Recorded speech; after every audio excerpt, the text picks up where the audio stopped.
de estarmos em tua casa, louvando, glorificando o teu nome. Por isso, meu Deus, que tu venha receber o nosso louvor como um cheiro suave diante do teu trono. Que tu venha acalmar o coração daquele que chegou na tua casa, Senhor, aflito, preocupado, mas que possamos sair daqui hoje renovados pela tua palavra. Assim te louvamos e glorificamos o teu nome. Amém. Bom dia, igreja. A graça e a paz sejam com todos. Podem sentar. Glória a Deus. Glória a Deus. Irmãos, creio que a última vez que preguei aqui, eu acho que 2 domingos atrás, não sei, falamos sobre o livro de Neemias, e eu tenho focado em alguns livros da Bíblia, né, e eles são muito ricos, e eu gostaria de abordar de novo o livro de Neemias, só que eu gostaria que os irmãos abrissem lá no capítulo 13 de Neemias. Neemias, se você achar Salmos, que é um livro grande, você volta, vai ter Jó, um pouquinho mais Esther, e aí então Neemias. Se você passar o dedo rápido, Salmos pega rápido, né? Que é 150 capítulos. Então o livro de Neemias, ele tem exatamente 13 capítulos, e nós vamos ler o capítulo 13. Amém? Diz assim: naquele dia, leu-se no livro de Moisés aos ouvidos do povo, e achou-se escrito nele que os amonitas e os moabitas não entrassem jamais na congregação de Deus. Porquanto não tinham saído ao encontro dos filhos de Israel com pão e água, antes assalariaram contra eles a Balaão para os amaldiçoar, ainda que o nosso Deus converteu a maldição em bênção. Sucedeu, pois, que ouvindo eles esta lei, apartaram de Israel toda mistura. Ora, antes disso, Eliasibe, sacerdote que presidia sobre a câmara da casa do nosso Deus, se tinha aparentado de Tobias. E fizeram-lhe uma câmara grande, onde dantes se metiam as ofertas e manjares, o incenso, os utensílios e os dízimos do grão, do mosto e do azeite, que se ordenaram para os levitas, e cantores, e porteiros, como também a oferta alçada para os sacerdotes. Mas durante tudo isso não estava eu em Jerusalém, porque no ano 32 de Artaxerxes, rei de Babilônia, vim eu ter com o rei, mas ao cabo de alguns dias tornei a alcançar licença do rei. E vim a Jerusalém e compreendi o mal que Eliasibe fizera para beneficiar a Tobias, fazendo-lhe uma câmara nos pátios da casa de Deus, porque muito me desagradou, de sorte que lancei todos os móveis da casa de Tobias fora da câmara, e ordenando-o eu, purificaram as câmaras, e tornei a trazer ali os utensílios da casa de Deus, com as ofertas de manjares e o incenso. Amém. Para quem não leu o livro de Neemias, esse texto diz pouco, não compreende muito o que aconteceu aqui nesse momento, nesse ato. Mas se nós voltarmos um pouco, nós vamos ver que o texto que eu preguei da outra vez era que Neemias, ele começou a trabalhar em Jerusalém para reconstruir a cidade, todos sabem, e ele começou pelos muros. E a outra vez que eu preguei, eu citei e dei a mensagem, o tema da mensagem: por que é que você está lutando? Por quem você tem enfrentado as dificuldades? Porque quando Neemias estava na metade do muro, o povo começou a se levantar contra, e aqueles que estavam construindo o muro com ele meio que estavam querendo desanimar. Então ele chama a atenção do povo e diz: lembrai-vos do Senhor, grande e terrível, ou glorioso, lembrai-vos dos seus irmãos, da sua família, dos seus filhos. Então Neemias, ele era esse líder motivador. Só que se nós formos ver lá atrás, quem é que estava sempre contra os projetos de Neemias? Esse tal de Tobias que eu li aqui. Tobias junto com Sambalate, eles eram os líderes da esquerda da época. contra Neemias. Eles não queriam que a cidade se levantasse. Por quê? Porque eles levavam vantagem com a miséria do povo. Então eles eram contra todo projeto de melhora daquela cidade, né? Então, aqui no capítulo 13, né, Deus ele aqui escreve o seguinte: naquele dia leu-se que os amonitas e os moabitas jamais participassem do templo do Senhor, jamais, né? E quando Deus ele diz jamais, é jamais, nunca. Esse povo não se mistura, é assim que ele quer dizer. Esse povo nós não temos nada a favor.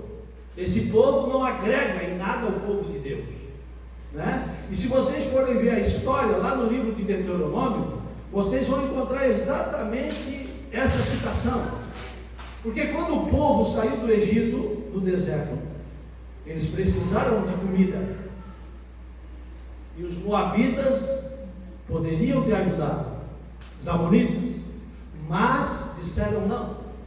Além de dizer não, ainda corromperam, né? Ainda compraram o profeta para amaldiçoar o povo.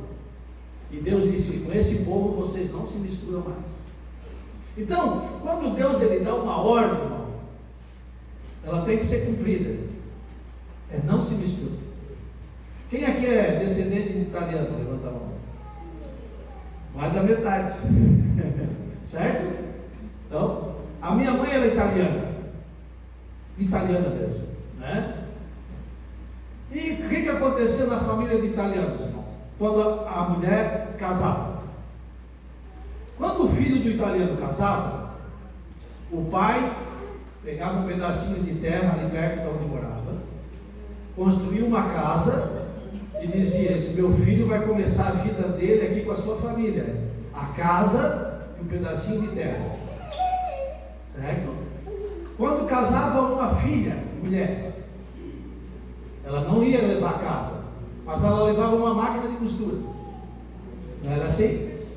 Então, se a minha filha, que era italiana, casasse com um italiano, ela ia ter a casa, por causa que o sogro tinha dado, e levava da minha casa uma máquina de costura. E eles conseguiam começar a vida deles muito bem. Já não pagariam aluguel e iam começar a sobreviver. Certo? A minha mãe, infelizmente, né, casou com um brasileiro. E aí o que aconteceu? Só levou a máquina de costura. A casa e o terreninho não apareceram. Certo? E aí ficamos rolando e pagando aluguel e muda de casa. Por quê? Porque se misturou. Não estou falando mal do meu pai, não é isso? Só estou dizendo que existia uma cultura, e a cultura era para o bem, era para o melhor. Porque o casal já começava, iniciava uma vida próspera. Não precisava estar dando cabeçada na vida, tentando resolver problema que depois só se agiganta. Certo? Então, a minha mãe escolheu o brasileiro e passou dificuldade. Esse povo aqui, da mesma maneira. Da mesma maneira. Deus ele disse: ó, com os amonitas, com os moabitas, vocês não se misturam. Por quê? Porque eles tentaram prejudicar lá no deserto. Eles podiam ter estendido a mão, não estenderam. Então com eles vocês não fazem parceria. Mas o povo é o povo. E o povo é desobediente. E esse povo aqui se misturou com as mulheres moabitas. O povo de Deus se misturou. E ele disse o quê? Com esses não participam do projeto do templo, esses não entram no templo. Porquanto, daí no versículo 3, diz assim, no 13:3: sucedeu, pois, que ouvindo eles esta lei, apartaram de Israel toda a mistura. Quando Esdras, se vocês forem no livro de Esdras, e Neemias, Esdras, Ageu, eles são contemporâneos, todos participaram dessa reconstrução da cidade. Quando Esdras ele lê a lei lá no livro de Esdras, o povo toma uma decisão, olha, dura. O povo ele se conscientiza tanto de que a lei não permitia, que os homens despediram as suas mulheres que não eram judias com os seus filhos, se apartaram de uma forma definitiva. Olha, quando a pessoa resolve obedecer a Deus, quanto ele tem que cortar, às vezes até na carne, para seguir as leis do Senhor. E é isso que Deus está chamando a atenção aqui. Vocês não se misturam porque vocês são diferentes. Hoje, o que é mais fácil hoje para levar uma vida no matrimônio? É crente casar com crente. É o mais certo. Ah, pastor, mas eu acho que se eu orar ele vai se converter. Não é melhor pegar um convertido já? Ou então ela, não é melhor já pegar o caminho pronto, certo? Mas nós ficamos insistindo, por quê? Porque nós acreditamos que vai dar certo. Mas muitas vezes Deus já está mostrando, não vai dar certo. Abre mão disso, não vai dar certo. Mas as pessoas insistem, porque nós somos assim. O povo é assim. Nós somos desobedientes, né? E aí então, como essa lei começou a voltar em vigor, porque ela tinha sido esquecida, porque a cidade estava destruída, a cidade de Jerusalém, o povo tinha sido levado cativo, só tinha ficado os pobres, miseráveis, e ainda tinha esses Tobias e Sambalate levando vantagem sobre eles. A lei ficou esquecida. Agora Neemias, juntamente com Esdras, com Ageu e mais umas lideranças, Neemias ele constrói o muro e agora começa a preparar a cidade. E a cidade juntamente o templo do Senhor, que o templo estava destruído.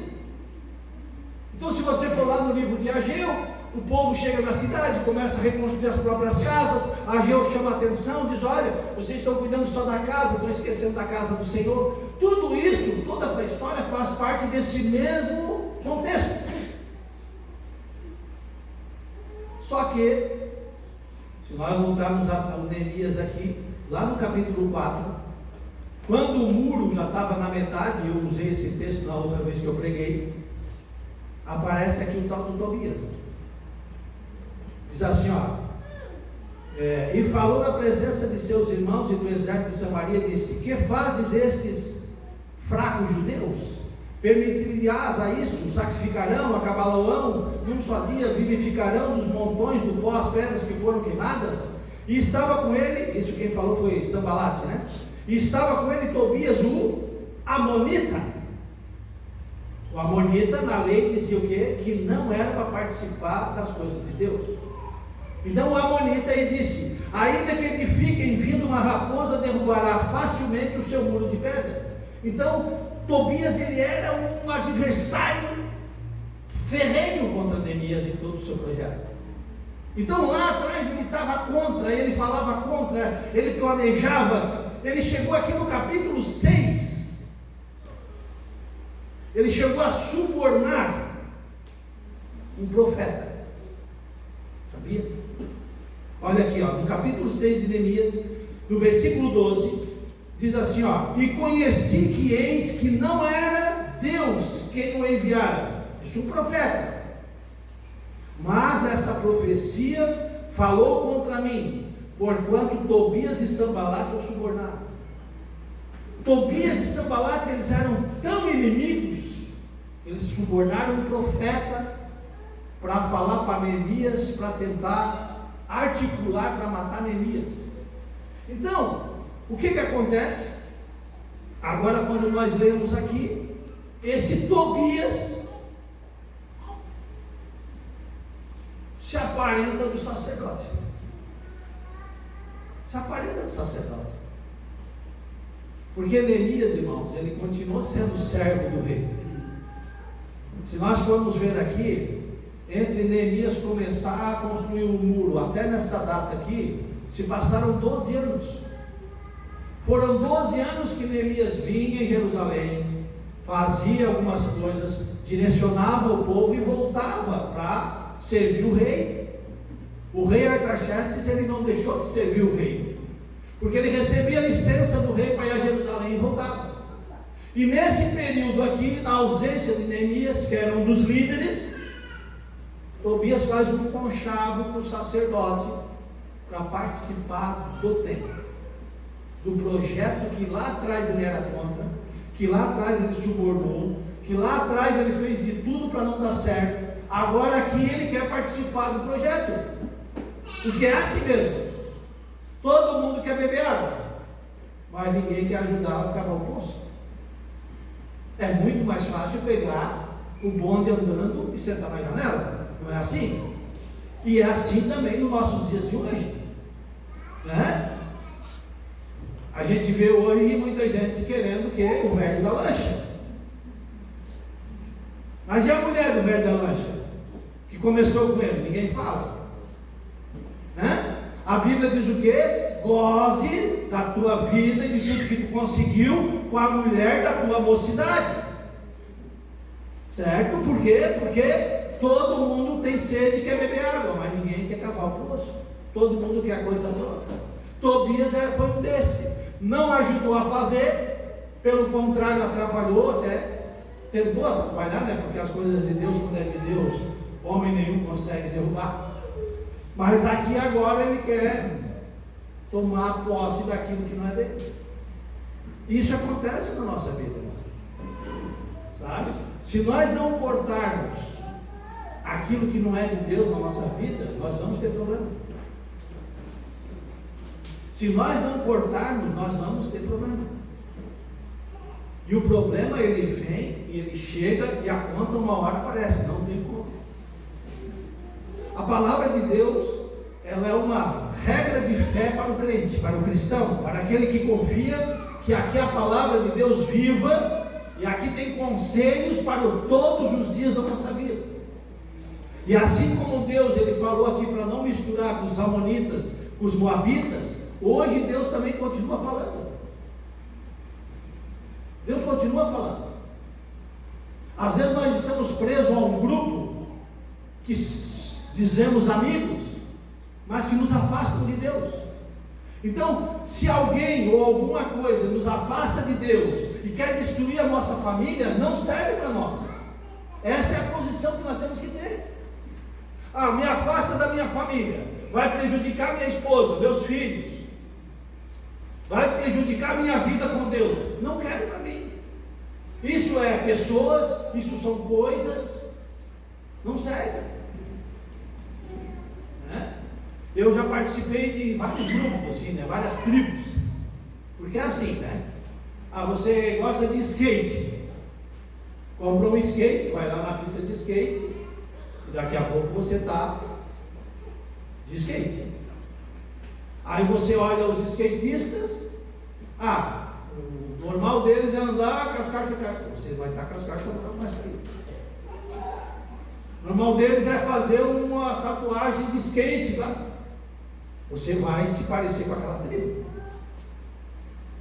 Não, meu negócio é Jeep, off-road. Vou para o meio do mato de Jeep. A maior parte de quem vai para a trilha, eu já fui, gosta de um estrago. Porque lá, se bater na árvore, não tem problema. Então, você vai entrando na tribo. Só que essas tribos, se elas se afastam de Deus, elas não servem para ti. Se elas vão trazer problema para dentro da tua casa, não servem para ti. Se elas vão destruir o teu relacionamento com a esposa, com o esposo, não servem para ti. E é isso que Deus está falando para esse povo. Isso aí não é para se misturar. Isso aí só traz problema. Isso aí não é bom para a tua casa e para a tua família. Mas Tobias, diz aqui, se aparentou de Eliasib, o sacerdote. E o que fez o sacerdote? Tinha lá um quarto lá no templo, que servia de dispensa das coisas que eram recebidas como dízimo. Na época não era dinheiro, então o povo trazia coisas, alimento, né? Aqui diz, as ofertas de manjar, incenso, utensílios, dízimo do grão, do mosto, do azeite. Então era um grande depósito. O que o sacerdote faz? Tobias é meu parente agora. Ele tira tudo aquilo lá e limpa, e bota Tobias morar com a família dele lá naquele lugar. Porque é assim que acontece. É assim que acontece. Se nós não tomarmos cuidado, tudo aquilo que nós preparamos durante a vida, no final, alguém que não fez nada para construir, vai querer usar. Nada, não usou nada, não fez nada, não trabalhou para isso, mas vai querer usufruir daquilo que você construiu com muito suor e sangue às vezes. Né? E aí então eles fazem a casa. Tobias está morando bem belo e formoso. Bem belo e formoso. Tá? Vivendo bem. Neemias viajou de volta lá para cuidar do rei, lá na Pérsia. Só que Neemias volta. E Neemias volta, ele volta enfurecido quando ele vê esse negócio. E Neemias faz o quê? Diz aqui: e vim a Jerusalém, no capítulo 7, e compreendi o mal que Eliasibe fizera para beneficiar a Tobias, fazendo-lhe uma câmara nos pátios da casa de Deus. Imagina, irmão, nós agora. Todo mundo aqui ajudou a pagar o terreno do novo templo ali, certo? 40 parcelas, foi suave. Terminamos em novembro, certo? Do ano passado. Agora estamos fazendo o templo. Todo mundo aqui está dando suor e sangue. Uns mais, outros menos, não importa. Estão contribuindo. Não é o quanto você contribui, sim, se é dentro das suas condições, certo? Aí chega alguém aqui na igreja que não fez nada, não ajudou com nada, e de repente eu decido, porque é meu amigo, porque é um parente, vamos fazer uma sala daquela lá, um quartinho do meu parente. Vocês vão gostar? Não vão gostar. Neemias também não gostou. Neemias chegou lá, irmãos, eu gosto dessa parte. Eu queria estar ajudando aqui Neemias nessa hora aqui. Ó, e o que muito me desagradou, de sorte que lancei todos os móveis da casa de Tobias fora da casa. Ele chegou, não perguntou para ninguém. Chegou lá e ó, aqui tu não fica, aqui tu não vai usufruir, aqui não é o teu lugar. Será que nós temos essa coragem, não, de cortar de uma forma definitiva o que Deus diz que é para cortar? Será? Será que nós realmente temos ousadia no Espírito Santo de Deus para dizer não de uma forma definitiva as coisas que Deus está dizendo toda hora que é para nós fazer? Porque o que eu mais vejo hoje é crente flertando com o pecado. É crente querendo namorar com o pecado. É crente se aproximar do pecado. Porque o pecado é doce. Então as pessoas ficam flertando com o inimigo. Não, mas eu tenho controle. Eu tenho controle. Eu sou controlado. Esta semana eu tomei café com uma pessoa. E ele disse: sabe do que eu estou vivendo? De jogar no betano. Quando eu vi assim, eu disse: o que é, meu querido? Tu já viu alguém ganhar no jogo a não ser a banca? Eu tenho um conhecido meu lá de Manaus, em 3 meses perdeu 475 mil reais nesse tal do betano. É um joguinho da internet aí, que é uma plataforma que é de time, que não sei o que. Pior que um cassino, irmão, porque um cassino tu tem que sair de casa para ir lá. E essas porcarias você joga e está aqui ó, na palma da mão. Tá? O jogo está destruindo as famílias. As pessoas estão flertando com o inimigo. Não, mas imagina o que é 5 reais, o que é 2 reais. Só que de 5 em 5 o diabo leva toda a tua herança. Mas as pessoas estão flertando com o inimigo. Estão achando bom flertar com o inimigo. Porque é assim mesmo. Não, isso não vai dar nada, eu tenho controle. Isso não vai dar nada, eu tenho controle. Até tu perder o controle. E daí toda a tua casa desmorona. Então, será que nós temos coragem de cortar, irmão, aquilo que Deus está dizendo que é para cortar? Ou nós vamos continuar sendo rebeldes? Ou nós vamos continuar fazendo conchavos com aquelas pessoas e com aquelas coisas que Deus disse que não é para fazer? Porque foi isso que Neemias fez. O sacerdote baixou a guarda e o inimigo estava dentro do templo. Mas tinha que ter um homem de Deus que dissesse: aqui não, aqui não, aqui a regra é diferente, aqui a música toca diferente, entendeu? É isso que Deus quer. Deus quer que você tome postura dentro da tua casa e diga: ó, aqui não, meu, aqui a música é diferente, aqui quem manda aqui sou eu, aqui quem dita a regra e o som da música sou eu tenho controle do som da televisão, eu tenho controle da minha família. O que é pecado na Bíblia, irmão, continua sendo pecado hoje, mesmo que as pessoas estejam cometendo como se fosse normal. Você sabia? Você sabia que sexo antes do casamento continua sendo pecado? Pastor, mas todo mundo faz. Mas tu não é todo mundo. Tu é crente, tu é um filho de Deus, tu anda nas regras da palavra de Deus. Eu tive 2 filhos, um casal. O quarto lá em casa nunca teve fechado e nunca dormiram juntos. Mas lá na rua faz. Que faz lá na rua vai dar conta dele. Aqui dentro da minha casa mando eu. Aqui a regra é minha. Eu não posso vigiar lá fora, mas aqui dentro mando eu.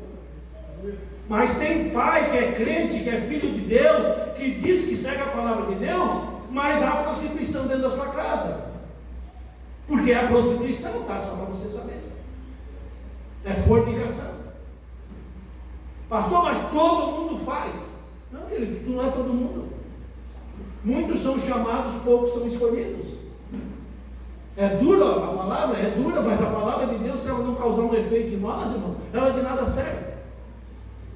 E aqui Deus falou: amonitas e moabitas não vão participar do templo. E ponto final. Ponto final. Neemias teve essa coragem. Só que Neemias não só limpou o templo e botou as coisas de Tobias para fora. Agora no capítulo 9, no versículo 9, ele diz assim: e ordenando eu, purificaram as câmeras. Então ele tira o que é de Tobias, que não presta, que é tudo contrário ao Senhor, e agora ele coloca o que? A purificação daquele lugar. Ele traz de volta o porquê aquela construção foi efetuada, para a glória de Deus, para as coisas de Deus. E ele purifica aquele lugar. E além de purificar aquele lugar, ele traz de volta os utensílios da casa do Senhor. Porque não adianta você só tirar as coisas que não prestam da tua vida. Você tem que substituir essas coisas que não prestam pelas coisas de Deus na tua vida. É isso que você tem que fazer. Você tem que, o tempo que você passava no joguinho, agora você lê a Bíblia, você ouve hinos, você dedica as coisas ao Senhor. O tempo que você fica nos vídeos de pornografia, que tem bastante, porque hoje está na palma da mão. Se você reverter e tirar da tua vida e transformar isso com as coisas de Deus, eu duvido a tua vida ficar do jeito que está. Eu duvido. Porque Deus quer um povo selecionado. Deus, Ele quer o seu povo selecionado. Muitos são chamados, poucos são escolhidos. Mas o dia vai chegar. Sabe, o dia vai chegar. Eu e você, não importa a fé que nós professamos, Não importa se você acredita em Deus, não importa em que você. Cada um de nós vai dar conta diante de Deus, o nosso Criador, de tudo que nós fizemos. E a conta chega. Sabe? Então, Deus ele está dizendo: não te mistura com isso, te afasta disso. Isso não é bom para ti. Isso não é bom para o teu corpo. A Bíblia fala muito em cuidar do corpo. Por quê? Porque o corpo, ele é o templo do Senhor. Assim como Neemias, aquele cuidou do templo físico, da estrutura, da construção, nós temos que cuidar do corpo de Deus, do templo de Deus, que é o Espírito, o nosso corpo. O Espírito Santo de Deus, quando nós confessamos a Cristo como Senhor, ele habita em nós. E ele tem ciúme, irmão, desse templo. E nós temos que cuidar desse templo. Você vai no médico, o médico diz assim: não toma refrigerante. Uma das maiores companhias do mundo é de refrigerante. Mas ele diz: não toma refrigerante. Toma água? Não, água não tem sabor, eu não quero. Eu quero Coca-Cola. Tem Pepsi? Pode ser Pepsi. E quando não tem um diabo, pode ser um diabinho. Né? As pessoas não trocam. Não tem Coca. Não, água então. Sem gás. Não quero. Pepsi? Não, tá. É um diabo por outro diabo. Não é o diabo por Deus, é o diabo por diabo. Por quê? Porque é mais fácil. O corpo quer o que é errado. Nós queremos aquilo que não presta.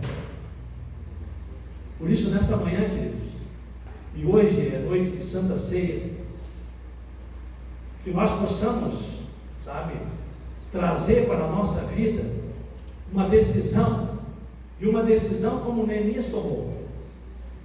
Deus ordenou que isso não fizesse parte do seu povo, e não vai fazer parte. Eu não sei o que você tem que cortar. Eu já cortei muitas coisas na minha vida. Eu já cortei. Eu tinha um amigo que a gente viajava de moto. Já falei aqui uma vez, não lembro. E um dia eu chamei ele e disse: Bernardo, eu não quero mais te ver na minha casa. Ele: ô Carlos, eu não quero mais. Cada vez que ele ia lá em casa, ele ia com uma mulher diferente na garupa da moto dele. E daí? Vai trazer problema lá para casa ou não vai? Então não serve para mim. Uma vez eu cortei um tempo de relacionamento com meu pai. O meu pai. Porque naquele momento ele não era exemplo para mim. Meu pai foi preso 14 vezes. 14! Ele deu tiro em gente, levou tiro, deu facada, levou facada, tocava a zona, casa de prostituição. Ele foi uma pessoa que naquele momento da vida dele, ele não era exemplo para mim. Aí nasce o meu filho, que hoje tem 38 anos. Minha esposa está na quarentena, ele vai lá em casa, 10 horas da noite, chega ele e mais um vagabundo que andava com ele. 10 horas da noite, a minha mulher na quarentena. Nasceu o meu neto, macho. Se nasceu, mas tu não vai ver, pode ir embora, no mesmo caminho que tu veio. Mas era meu pai. Mas naquele momento eu cortei relações com ele. Porque se eu não tomo essa decisão, ele me leva para o lado escuro, aonde ele estava. E por 5 anos a gente ficou afastado. 5 anos. Eu fiz bem me afastar. Porque naqueles 5 anos ele foi preso mais 2 vezes. Certo, irmão? Então, dói cortar? Dói. Né? Talvez eu choque até vocês em falar isso, não sei quem sabia. Mas se você não cortar, a tua vida fica atrapalhada. Então toma uma decisão, irmão. E a tua vida é resultado de decisões que tu tem tomado lá atrás. O resultado hoje é de decisões lá atrás. O resultado de amanhã é decisão de hoje. Então tem tempo. E se Deus está falando para ti, tu está lembrando daquilo que tu tem que cortar, corta. Corta. Porque Uma coisa leva a outra, um abismo leva a outro abismo, e aí vem a destruição. A destruição ela vem de avalanche. Ela vem de avalanche. Tá bom? Feche os teus olhos, inclina a cabeça. Senhor, nós te louvamos, ó Pai. Te louvamos porque nesta manhã a Tua palavra tem falado ao nosso coração. Aprendemos, ó Deus, com Neemias, aquilo que um homem e uma mulher de Deus tem que tomar diante daquilo que Tu tens ordenado. E nesta manhã, Senhor, eu quero romper com tudo aquilo que não Te agrada. Eu quero, ó Deus, que o Teu Espírito Santo olhe para a minha vida, Pai, e me dê força e sabedoria e condições para eu tirar de mim tudo aquilo que pode me afastar da Tua presença, tudo aquilo que vier prejudicar a minha casa, a minha família, Senhor. Eu peço nessa manhã que Tu me ajude. Eu quero ser melhor, ó Deus. Eu quero buscar a Tua face. Eu quero andar nos Teus caminhos. Eu quero realmente ser obediente, Senhor, à Tua palavra. Por isso, meu Deus, que o Teu Espírito Santo venha me ajudar nessa caminhada. Eu oro, Senhor, por cada família aqui representada. Tu conheces o coração dos Teus filhos, Senhor. Tu conheces o coração daquele pai, daquela mãe que está aflito, que às vezes está desesperado porque não tem uma saída, não vê uma saída. Mas eu sei que nesta manhã, Senhor, Tu estará distribuindo uma unção de força, de determinação, de ousadia, para que nós venhamos tomar a decisão certa, no momento certo, para o bem da nossa casa. Oro e o abençoo com toda a sorte de bênção, em nome do Pai, do Filho e do Espírito Santo. Amém. Deus